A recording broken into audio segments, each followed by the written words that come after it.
dragi poslušalci in poslušalke, gledalke, gledalci v 15. epizodi naših okoljskih zgodb. A smo pridni, Katja? Ful ste pridni, na tem mestu res vse čestitke za ta prvi okoljski podcast. Če bi imeli kapacitete, bi se ga najbrž tudi mi lotili, ampak to, kar počnete, je res super in zelo sem vesela, da sem lahko v 15. epizodi tudi jaz gostja. Veš kaj, tem je še toliko, da ne bo Dela ne zmanjka pa tem. Ne bo zmanjkalo. Katja Srež, predsednica Društva Ekologi brez meja, je danes moja gostja. Čisto po naključju sem prav danes ugotovila, Katja, v mesecu Zero Waste. Res je. To je sicer pobuda naših azijsko-pacifiških kolegov iz mreže Zero Waste, globalne mreže, ampak smo se tudi mi nekako pridružili, ker v bistvu vsak okoljski dan, vsako pobudo je treba izkoristiti za ozaveščanje in širjenje besede o tem, kar počnemo in dajanje zgleda, kaj tudi lahko ljudje počnejo v svojem življenju. V naših okoljskih zgodbah vedno na kratko predstavimo tudi društvo oziroma organizacijo, iz katere prihaja naš gost ali gostja. Jaz ne vem, Katja, koliko je treba predstavljati Ekologe brez meja. Po moje vsak Slovenec je že slišal za vas. Seveda preboj je bil takrat s tisto prvo akcijo Očistimo Slovenijo. Ne? Kaj pa se vse, najprej vprašanje, Katja, koliko časa si ti že v tej zgodbi ekologov in kaj pa se je od takrat naprej zgodilo pomembnega, kar bi izpostavila tako na kratko? Ja, jaz bi rekla, da morda vsak Slovenec ne pozna Ekologov brez meja oziroma nezavedno. Večina pa jih dejansko pozna akcije Očistimo Slovenijo, ki so takrat združile 14% prebivalcev, tako da to je bila res en tak velik preboj, velika skupnostna prostovoljska akcija. Jaz sem se pridružila leta 2014 in od takrat naprej se je tudi nekako to naše Zero Waste gibanje začelo krepiti, širiti in enostavno že po prvih akcijah Očistimo Slovenijo je bilo jasno, da je treba napore usmerjati predvsem v preventivo, v ozaveščanje, v zagovorništvo, sistemske spremembe, kajti iti v gozd vsako leto in počistiti odpadke za drugimi ni ravno rešitev. Ne? Seveda so pomembne čistilne akcije, še vedno jih podpiramo, tudi sami se vsako leto kakšne udeležimo ali pa jo organiziramo, ampak začutili smo, da je naše poslanstvo drugje. Že dvakrat smo uporabili ta izraz Zero Waste. To je zadeva, o kateri bomo danes govorili in za kar smo se v bistvu srečali. Ampak, prosim, Katja, ali sploh obstaja za začetek slovenski prevod tega izraza? Ja, slovenski prevod bi bil nič odpadkov, ampak ne uporabljamo ga zato, ker je Zero Waste mednarodno prepoznan koncept po eni strani, po drugi strani pa nič odpadkov res daje nekakšno napačno sporočilo, sploh v prevodu. Ne. Že Zero Waste seveda napeljuje na nič odpadkov, ampak dejstvo je, odpadki vedno bodo. Ne gre za to, da bodo danes, jutri zaradi našega dela ali zaradi prizadevanja vseh nas izginili iz obličja zemlje, ne. Ker pač razvoj gre naprej, tehnologije grejo naprej. Zdaj se recimo pogovarjamo tudi že o digitalnih odpadkih, naših odtisih na računalnikih, na telefonih, o odpadkih v vesolju. Skratka, vedno bo očitno neka vrsta, nek material, s katerim se bomo mogli ukvarjati, ko bo prišel do konca življenjske dobe. Tako da ne gre za to, gre pač bolj za to, kaj naredimo, da preprečimo nastajanje odpadkov. Ne? In to je ta poanta in vedno pravimo, Zero Waste je pot. Zato nekako uporabljamo ta mednarodni izraz, smo tudi člani mednarodne mreže Evropske Zero Waste Europe, tako da zelo, zelo sodelujemo tudi z drugimi državami članicami.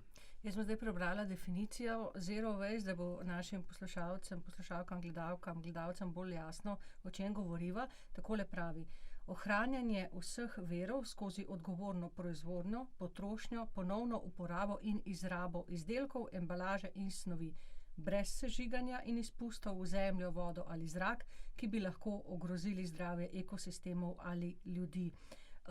Seveda gre tukaj za različne materiale, ne? Ampak najbolj korenito verjetno te politike Zero Waste povezujemo s plastiko, ne? Ki je postala tako zelo problematična na obeh koncih, proizvodnji in uporabi in potem, ko postane odpadek. Ne?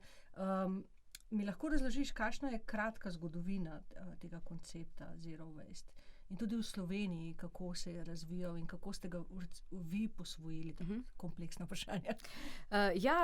Zero Waste gibanje se je rodilo v Italiji iz protisežigalniških teženj, kajti občani so, civilna družba je ugotovila, da sežiganje odpadkov ni ravno najboljša stvar, ne? Ni ta obljubljena zelena rešitev, tako kot je bila morda tudi plastika pred 50-60 leti, ne?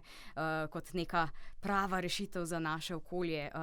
Tako da ja, Italija, potem pa je nekako, v bistvu to bi bilo bolj skoraj da vprašanje za tvojo sodelavko in mojo bivšo sodelavko Eriko Oblak, ki je ta koncept pripeljala v Slovenijo že okrog leta 2000, se je to nekako začelo, ampak morda je bilo takrat še prehitro, tako da pravi začetek mi štejemo v letu 2014. Zanimivo, takrat sem se tudi sama pridružila, takrat smo dobili prvi 2 Zero Waste občini, to sta bili Ljubljana, Vrhnika in seveda tudi Log Dragomer ter Borovnica, in takrat se je nekako vse to skupaj začelo, ne, z projekcijo filma Smeti, s pogovori na to temo, tako da ja, v 2014, tako da že skoraj da 10-letnico kmalu obeležujemo naših prizadevanj na tem področju. Na globalni ravni pa rečemo lahko okoli 20 let, ne? Tako. Približno. Prej sem omenila že, Katja, gre za to, da se ukvarjamo z nekim materialom, snovjo od začetka do konca življenjske dobe, a ne? In znamenita je ta tako imenovana Zero Waste piramida, a ne? Mi lahko razložiš, oziroma nam lahko razložiš, kako ta koncept Zero Waste zagrabi torej oba konca življenjske dobe nekega izdelka, pa recimo plastike, neke, kaj pa vem, plastične plastenke, recimo. Za začetek mogoče še to pojasnilo, da je Zero Waste, vsaj po mojem mnenju, eden izmed bolj otipljivih delov krožnega gospodarstva, ne. Trenutno večinoma živimo v obdobju, kjer delujemo po logiki kupi, uporabi, zavrzi, ne. Ampak dejstvo je, naš planet je omejen z naravnimi viri, ki jih že primanjkuje, ne. Konec koncev že pri energetiki vidimo, da lahko to vpliva na proizvodnjo, na naša življenja. Skratka, smo omejeni in zato je treba poskrbeti za to, da materiali čim dlje krožijo, in to je bistvo vsega skupaj. In Zero Waste je tisti del krožnega gospodarstva, ki se posveča odpadkom. Se pravi, če vzameva na primer plastenko, najboljši je seveda tisti odpadek, ki sploh ne nastane. Zato vedno pravimo, pijmo vodo iz pipe, ne kupujemo plastenk, ne. Potem, da ponovno uporabljamo zadeve, ne, recimo, da uporabljamo flaško za večkratno uporabo, da izdelke na primer popravljamo, si jih izposojamo in šele potem pridemo do recikliranja, kompostiranja in na koncu odlaganja. Tako da vedno moramo gledati, kaj lahko naredimo, da sploh ne pride do odpadka. In teh možnosti je, hvala Bogu, vedno več. Pustim, da spiješ malo vode. Hvala. Iz pipe. Iz pipe. Torej, ko pa pride izdelek do stopnje odpadka, a ne, kako se ta koncept Zero Waste razlikuje od klasičnega načina ravnanja z odpadki? Ja, predvsem v tem, kar smo že omenili, v Zero Wasteu ni prostora za sežig odpadkov, kajti škoda je tak krasen material. Treba je povedati, plastika je krasen, dolgoživ material in v bistvu gre samo za našo neumnost, da ga večinoma uporabljamo zelo kratek čas, naprimer pri embalaži, prehranski, pri plastičnih vrečkah gre včasih le za nekaj minut, ne.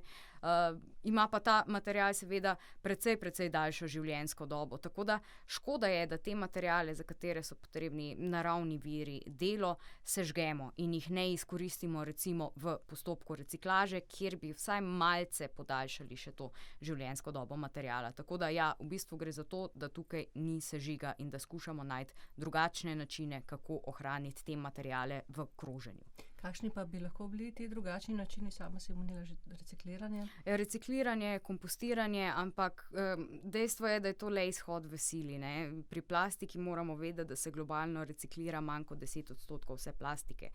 In zato je pomembno res, da jo izkoriščamo za tiste namene, kjer je pomembna, kjer ima daljšo življenjsko dobo, naprimer v avtomobilski industriji, v tehnologiji, ne, da je ne uporabljamo za take neumnosti, kot je embalaža, ki jo zavržemo, ne. Tako da tukaj predvsem moramo delati na preventivi. In nadomestimo plastiko z drugimi materiali, kjer se to le da, ne. Tako. Se posvečamo ponovni upravi več. Tako, ja, ampak je treba biti tudi pozoren, ne, da se ne ujamemo v zanko kakšnih kakšnih napačnih rešitev, ne, zdaj pogosto govorimo o kakšni biorazgradljivi plastiki in tako naprej, pač vsak material, ki ga uporabljamo enkrat, je slab material. Tako da ne glede na to, a govorimo o plastiki, tudi pri steklu je tako, ne, dejansko je odtis steklenice, ki jo zavržemo, višji od odtisa, naprimer, plastenke, tako da ključna je ponovna uporaba in čim daljša življenjska doba materialov vseh vrst. Ki jo zavržemo potem, ko smo jo uporabili enkrat. Tako. Zdaj smo malo zašli, ne? Sama si že prej v bistvu omenila 2 občini, ne? Prvi Zero Waste občini v Sloveniji. Jaz bi te vprašala, katere so, se pravi, občine so ena raven, na kateri lahko ta koncept Zero Waste spravimo v življenje, v prakso. Katere so še te ravni, na katerih lahko gledamo, kako bi se ga dalo udejaniti? Ali so kakšne skupne značilnosti, ali so pa kakšne pomembne razlike? Izkušenj imate že kar veliko z vsemi temi ravnemi. Ja, tako je. Ekologi brez meja na tem področju sodelujemo tudi s podjetji, predvsem na področju turizma. Tukaj govorimo o hotelih, o organizatorjih dogodkov. Kajti dejstvo je, da turizem proizvaja velike količine odpadkov in nekako prek dela z občinami, naprimer ena izmed njih je tudi Bled, smo ugotovili, da moramo se posvetiti tudi turizmu. In zato smo se izobrazili, okrepili tudi na tem področju in ja, konec koncev Zero Waste je tudi življenjski slog. Tako da lahko ga apliciramo popolnoma na vsako javno ustanovo, na vsakega posameznika, vsako podjetje. Kaj je skupno? Skupno je to, da je pri vsem ključno merjenje. Mi ne govorimo ničesar na pamet, ne. Tukaj recimo občine morajo opravljati sortirne analize, naprimer odpadkov, moramo vedeti, koliko odpadkov se proizvede, koliko se jih ločeno zbere, ker če nimamo številk, ne vemo, kje smo, ne vemo, kaj je treba izboljšati in to merjenje, oziroma naprimer tehtanje odpadkov poteka tudi na prireditvah, naprimer, tudi v hotelih se to izvaja.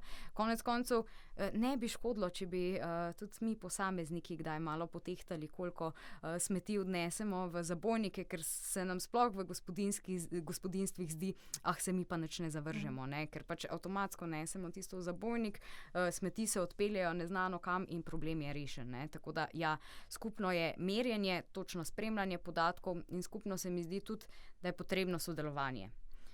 Zero Waste ne moreš doseči oziroma se iti sam. To ni stvar odločitev enega župana ali pa direktorja komunalnega podjetja. Konec koncev tudi znotraj družine. Tukaj mora biti en konsens, sodelovanje. V bistvu gre za grajenje skupnosti na ravni družine, na ravni lokalne skupnosti, na ravni podjetja, prireditve. Skratka, potrebno je sodelovanje vseh. Ker dejstvo je, da prav vsi proizvajamo odpadke in smo za njih odgovorni. In če tukaj stopimo skupaj, lahko dosegamo res super rezultat. Kar bi še rekla, da je pomembno tudi to, da je potrebno res dobro komuniciranje, da je treba o tem govoriti, da je treba ozaveščati ali naprimer do zaposlenih, do svojih strank, konec koncev do prijateljev svojih, ko se odločamo naprimer za tak življenjski slog in ne želimo več prejemati nekih daril, naprimer, ki se nam kopičijo in so v bistvu samo praholovci. Tako da komuniciranje, merjenje in sodelovanje so neke skupne točke pri vseh teh deležnikih. Zdaj te bom malo izvala. Prosim. Pa omenila si Bled. To je moja osebna izkušnja.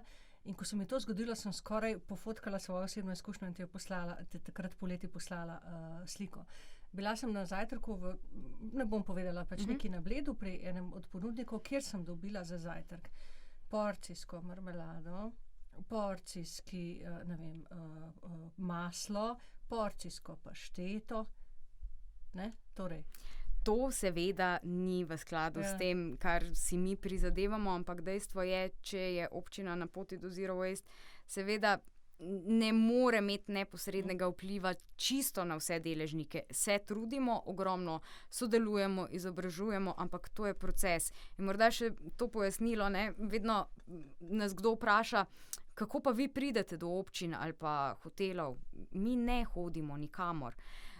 Mnenja smo namreč, da tisti, ki so pripravljeni, ki imajo vzpostavljeno ekipo, pravo miselnost, bodo našli nas in to se dejansko dogaja in nas veseli. Nimamo se časa ukvarjati z ljudmi, ki še imajo čist neko drugo miselnost. Ne želimo se ukvarjati s prepričevanjem, ampak raje delamo in se trudimo s tistimi, ki so že na neki ravni in prepoznali, da je to pomembno. Da je to pomembno iz večjih razlogov, iz ohranjanja okolja. Konec koncev imamo tukaj ekonomske prihranke, kot sem omenila, gradimo skupnost, izboljšujemo nasploh celotne procese. Tako da, to je nekako ta naš postopek. To je bil ta izziv, zato ker si omenila sodelovanje in se mi zdi, da tukaj nam Slovencem ne samo na tem področju, seveda na vseh drugih tudi precej manjka tega sodelovanja. Zagotovo in tudi učenja drug od drugega, učenja od napak drugih, ne? Zakaj bi ponavljali, odkrivali toplo vodo. Tako da se premika, žal za nas nevladnike vedno prepočasi, ampak opažamo že spremembe in tukaj res gradimo na tem. Pa konec koncev, se mi zdi, da je tukaj tudi, ko bodo pogruntali, da gre za konkurenčno prednost, ker bomo ljudje, upam, da počasi jaz nikoli več ne grem k temu ponudniku, seveda.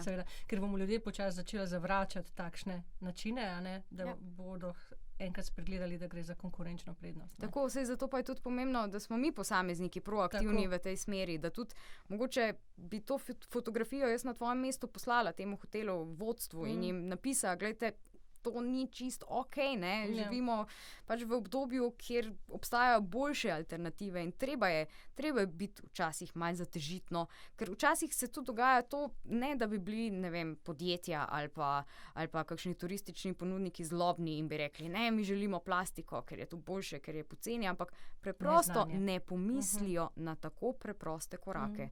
In ravno sem pripravljala članek na temo novoletnih zaobljub in sem tudi to vključila noter, dajmo vsaj enkrat na leto pa nekomu pisati. Ali ga pohvaliti, ker dela dobro, ali pa mu dati kak namig, kaj bi lahko izboljšal. Katja, preden greva na raven posameznika, ker bi se rada temu malo bolj posvetila v današnjem podcastu, imam še eno vprašanje. Ne? Torej, pri Zero Waste gre v bistvu za ohranjanje vrednosti nekega izdelka in za energijo, ki je vdelana v vere našega planeta, torej, da te vere tudi ohranjamo. Ne? Hkrati ob tem seveda, zdaj me nek las malce heca, hkrati ob tem seveda, da ni treba, da gremo kot vsi živeti nazaj v jame, ne? Torej, da naša družba še vedno cveti in uspeva. Mene pa zanima, kaj pa iz tvojega vidika oziroma v tvojem razmišljanju širši pomen udejanjenja koncepta Zero Waste. Torej, eno je ohranjanje virov, preprečevanje nastajanja odpadkov in tako naprej. Mene pa zanima še ta lokalna skupnost, nekaj se že samo omenila, sodelovanje, vezi med učenje. Koliko o tem razmišljate? Gotovo veliko. Ja, veliko, ker včasih okoljski argumenti niso tisti, ki bi nekoga prepričali in to je popolnoma legitimno. Ne? Vsak ima neka svoja prepričanja in vsak ima neke vrednote in pomembno je, da nagovorimo različen spekter teh vrednot. Tako da omenila sem že recimo ekonomske prihranke. Tukaj so lahko veliki prihranki s tem, ko recimo ne kupujemo stvari, ki jih ne potrebujemo ali pa da se dobro ravna z odpadki. Ne? Odpadki bodo vedno dražji in bi vedno morali biti dražji. Ne? Skratka, tukaj, da res nekako se zavedamo, in kot si omenila, tudi imamo konkurenčno prednost, konec koncev. Naši Zero Waste partnerji imajo ogromno, ne vem, naprimer, ogledov strani tujih delegacij, ki se pridejo učiti k nam in se večajo obiski, se menjuje struktura gostov, tako da tukaj so res lahko velike spremembe. In pa kot si omenila, kar je pa meni najbolj ključno, grajenje skupnosti. Včasih smo si stvari izposojali, včasih so imeli en pralni stroj v večstanovanjski hiši. Skratka, včasih je bilo to vse malo bolj skupaj, zdaj smo pa postali tako individualno zaprti v svoje domove, da več ne vidimo te skupnosti in Zero Waste te sili nekako v to, ne, z izmenjavami, z raznoraznimi dogodki, z sodelovanjem. Tako da želim si, da bi bilo tega seveda še čim več. In s tem, ko se pogovarjaš s trgovko v trgovini, zakaj želiš salamo v svojem embalažu, o tem pa zdaj v drugem delu najinega pogovora. Torej, Zero Waste. Katja, a je Zero Waste lahko samo življenjski slog, ker razumem recimo slog kot nekaj zunanjega, ne? Ali je lahko pravzaprav še nekaj več, sprememba filozofije, mišljenja, načina vedenja, res sprememba, taka res globoka? Ja, jaz bi rekla, kako si ti to doživela? Jaz bi rekla, da dejansko ne gre za življenjski slog, ne? Ker slog lahko menjaš, ne, konec koncev. Gre preprosto za eno navado, ki jo in spremembo. Ključne so spremembe. Mi moramo razmisliti o svojih vsakdanjih navadah, o nakupovalnih navadah. Pogosto o tem niti ne razmišljamo, ampak če se malce poglobimo in poiščemo, kakšne bi bile druge variante, recimo, da zamenjaš en izdelek z drugim, da zamenjaš eno prakso z drugo, ne. Mislim, da so pač to neke navade in pač zato, da se nečesa navadimo, moramo početi čim bolj pogosto, čim bolj redno in čim bolj po korakih. No. Vedno pravimo, ne z glavo skozi zid, ne, ker to nas hitro lahko odvrne. Ne. In jaz tukaj ne bi tudi šla pretirano brati nekih priročnikov literature, ampak preprosto, da nekako morda pogledamo vsak izdelek v svojem domu in razmislimo, kaj bi lahko naredili boljše. Kdaj in kako pride posameznik do te odločitve oziroma kako si ti prišla do te odločitve? Jaz sem prišla naravno, prek dela. Ne. Jaz sem dnevno soočena z številkami o količinah odpadkov. Mislim, dejstvo je, da smo v krizi in dejstvo je, da je včasih delo v takem okolju lahko precej naporno, depresivno, soočamo se tudi že s pojmom okoljske depresije. Hvala Bogu, nismo, vsaj pri nas, še ne tako daleč v naši organizaciji, ker se vedno trudimo iskati pozitivne zgodbe in delati na tem, ampak si pa ne zatiskamo oči, da dejansko imamo problem. Tako da jaz sem prišla prek nekega tega dela, ker pač naučiš se, vidiš dobre prakse, vidiš druge, kaj počnejo in sem pač prevzela nekatere te pametne prakse, ki sem jih lahko. Dejstvo je, da v mojem domu so odpadki, da v mojem domu gre tudi kdaj hrana v smeti. Se zgodi, ampak ni ključno to. Ključno je, da res pač proslavimo vsak uspeh, ne? Da res gradimo na tem in da jih čim več dodajamo. Včasih nam pač ne rata, ne? Nimamo kaj. Tako da kaj so neki ti razlogi, zakaj se posamezniki odločijo? Eno je zagotovo znanje, vedenje o tem, da to obstaja, kaj so alternative. Drugo je čisto neka, recimo temu, finančna stabilnost. To se mi zdi tudi pomemben razlog, ne? Ker če bi gledamo Maslovo piramido potreb, ne, najprej moramo te neke osnovne potrebe imeti zagotovljene, potešene, šele potem lahko mi razmišljamo, morda pa bi kupil recimo kak bolj kakovosten izdelek, ki bo imel daljšo življenjsko dobo, ampak včasih to pač ne gre in to je dejstvo. Ne pravim pa, da se tudi v teh primerih ne da.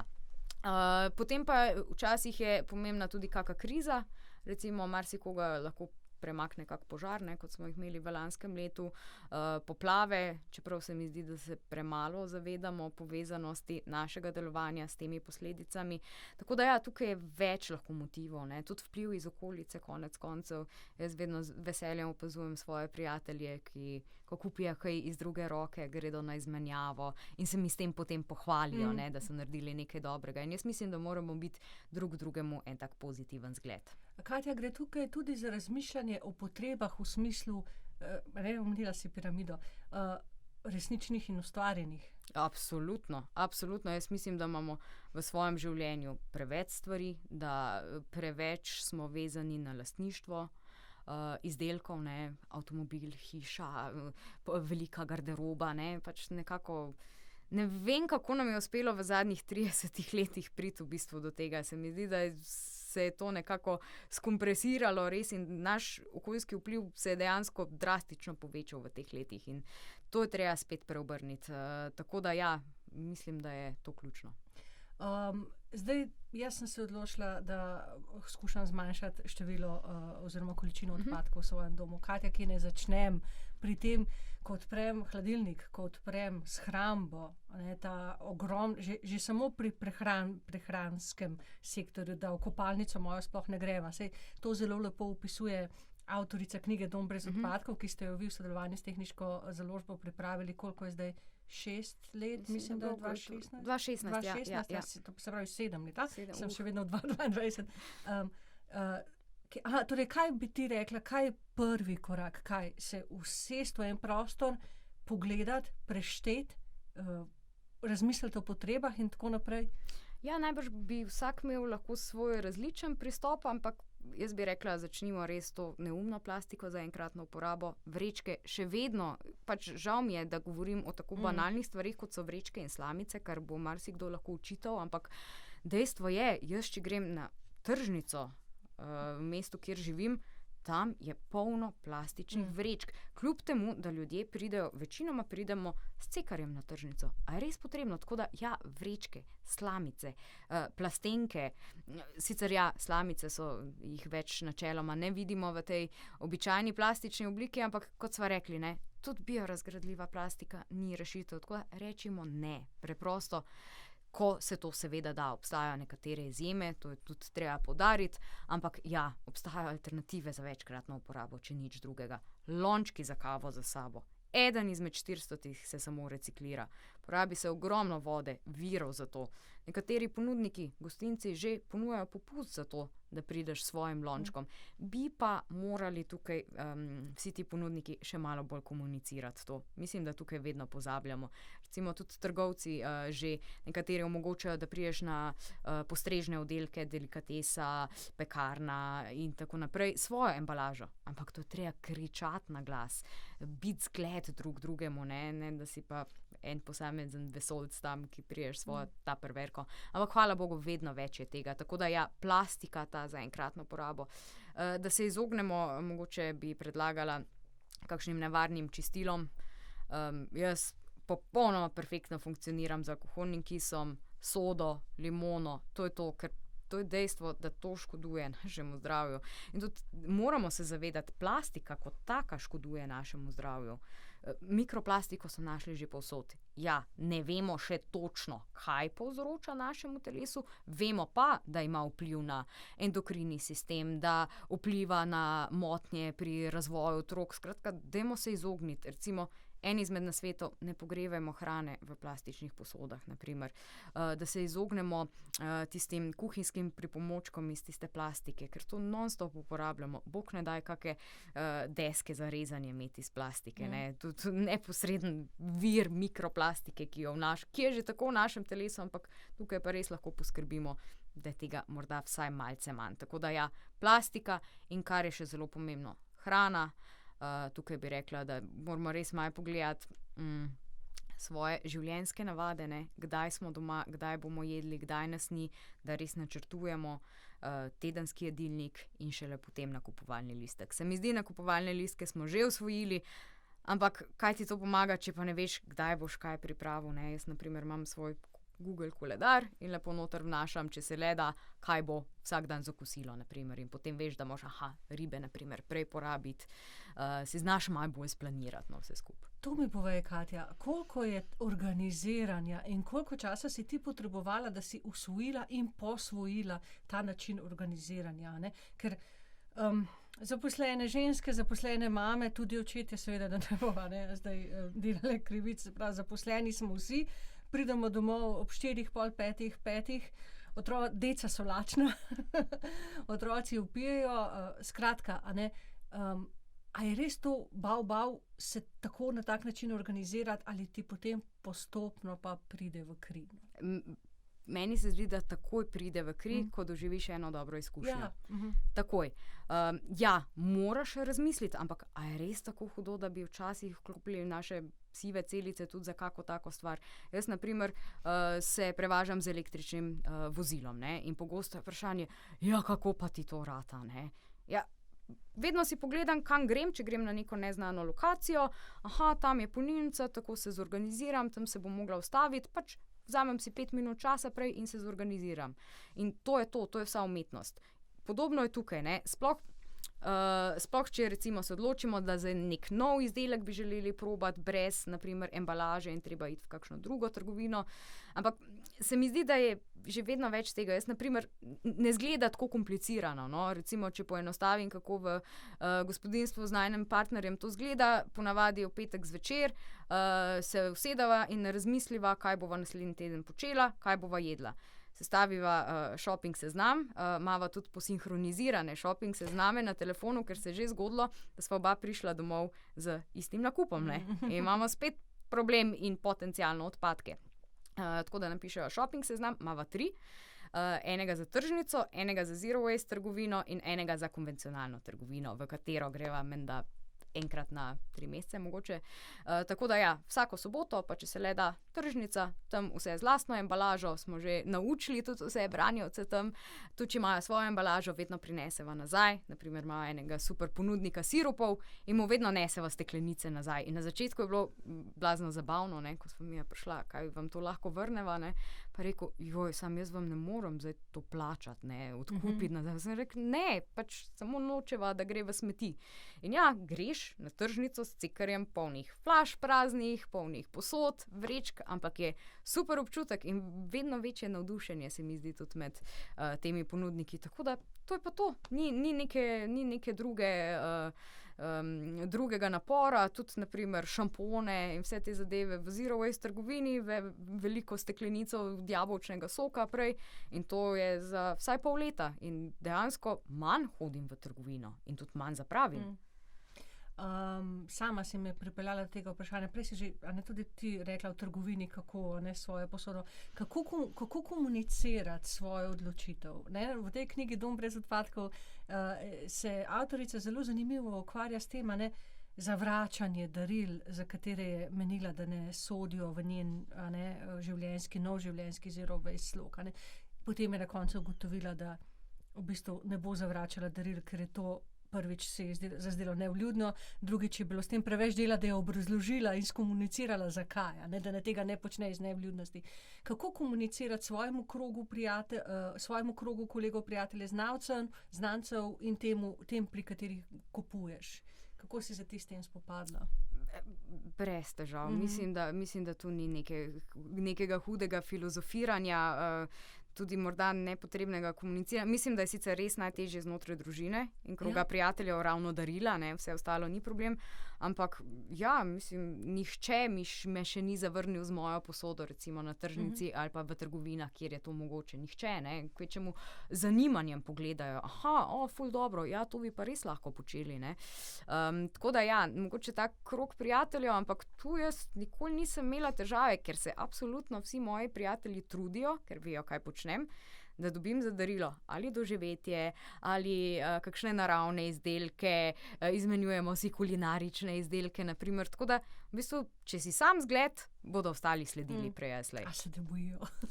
Ne, hecam te kaj. Ravno včeraj sem bila na eni okrogli mizi in ja, so bili tam tudi nekateri strokovnjaki in raziskovalci in so vsi poudarili, ne, da ločujejo odpadke. Sem rekla, ja, super, ja, sej, mislim, jaz nikoli v družbi prijateljev ponavadi zvečer, ko gremo na pivo ali pa kaj, ne govorimo o odpadkih, ne, razen če se zgodi, ne vem, nekaj pri našem delu, ampak pogosto pa tema nanese na to, ker dejstvo je, vsi jih proizvajamo, kot smo omenili, in včasih imaš kakšne težave, včasih me kdo vpraša, kam pa dati to, ne, ker postajajo že vsi ti materiali tako kompozitni, tako prepleteni, sestavljeni, razlike so naprimer med komunalnimi podjetji in ja, potem debata enostavno nanese na to in pogosto tudi na to seveda, vse je v plastiko zavito, ne, preveč je vsega, tako da, ja, ampak hvala Bogu obstajajo že alternative.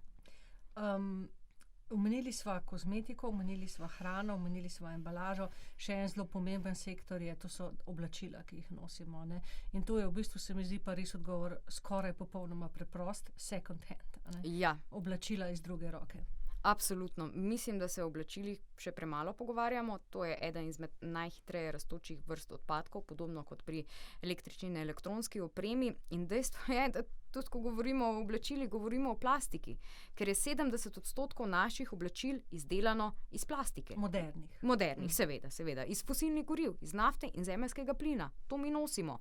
Izloča se mikroplastika v naše okolje. Tako da, ja, tukaj je res problem, ker je tudi zelo malo rešitev, naprimer na področju recikliranja skoraj da nič delujočih velikih sistemskih rešitev, manj kot 1% oblačil se na letni ravni reciklira. V nova oblačila?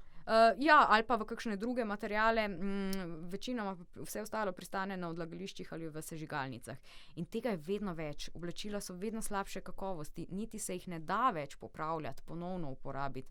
Zato ja, imamo dve poti, ne, lahko kupujemo res kakovostne materiale, seveda, zato moramo odšteti več denarja, kajti z majčko za 2 evra, ki prepotuje pol sveta, je nekaj hudo narobe. Mislim, Se pa, če bi sami to izdelovali, bi videli, koliko je tukaj dela in materialov potrebnih. Tako da ja, kupujemo kakovostno, imamo zadeve za dlje časa, ne, včasih so se plašči predajali med generacijami, ne, to je bilo Mura in vse te naše blagovne znamke, to je bilo delano za evik, ne, in če še imamo kakšne take plašče. Kaj si rekla za evik? Za evik, ja, za večnost. Ja, za večnost, ne. Tako, če imate kakšne take izdelke, držite se jih, ne. Podobno kot pri strojih, ne, se zdaj vemo, da ko poteče garancija, stroj pogosto crkne, ne.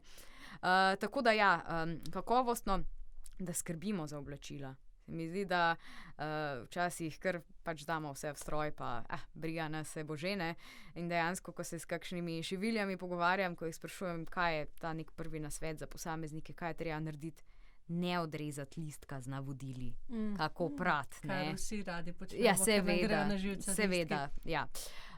Tako da to, in pa ja, kot sva pa omenili, mislim, jaz večino stvari kupujem iz druge roke, izmenjam na izmenjevalnicah, to pa je tista bolj ugodna varianta, ki pa ni nič slabša, prav nasprotno, še boljša je, ne, ker še podaljšamo življenjsko dobo oblačil, iz teh oblačil so se že zdavnaj sprale kemikalije, je bolj zdravo, skratka, sami plusi so in vedno več imamo izmenjevalnic, trgovin z izdelki iz druge roke, tako da jaz mislim, da je v tem res prihodnost in edina rešitev za da malo upočasnimo to hitro modo.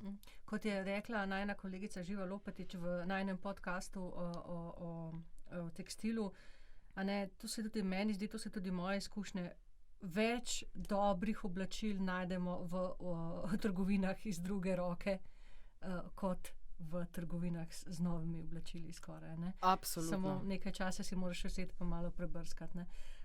Katja, vrniva se, proti koncu greva, vrniva se zdaj na koncu še spet na tale zero waste.